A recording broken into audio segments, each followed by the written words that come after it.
उत्तर प्रदेश के लखीमपुर इलाके में मरकजी ममलकती वज़ीर दाखिला अजय मिश्रा के बेटे के किसान एहतजाज के मौके पर इख्तियार करदा रवैये को इंतहाई शर्मनाक करार देते हुए टीआरएस रुकन असेंबली पी सुदर्शन रेड्डी ने सख्त मजम्मत की। उन्होंने कहा कि किसान एहतजाज के दौरान पेश आए वाक़े की टीआरएस शदीद मजम्मत करती है। इस सिलसिले में उन्होंने एक प्रेस कॉन्फ्रेंस से भी खिताब किया और कहा कि जमहूरी हिंदुस्तान में ये बदतरीन सानेहा है। ఈ దేశ ప్రభుత్వాన్ని నడుపుతూ ఉత్తరప్రదేశ్ ప్రభుత్వాన్ని నడుపుతూ స్వయంగా కేంద్ర హోంశాఖ సహాయ మంత్రి కాన్వాయ్ డైరెక్ట్ గా రైతులపైకి ఎక్కిస్తూ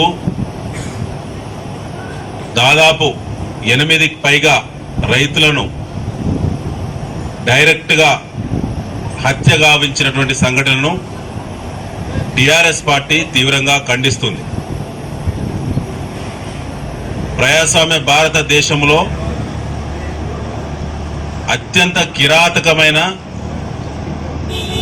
దుర్ఘటనగా ముఖ్యంగా ఇది नाज़रीन, हमारे टीटीवी न्यूज को सब्सक्राइब करें, बेल आइकॉन को प्रेस करें, शेयर करें और लाइक करना ना भूलें। और किसी भी एडवर्टाइजमेंट के लिए हमारे इस नंबर पर कांटेक्ट करें। हमारा नंबर है 9550102020 पर।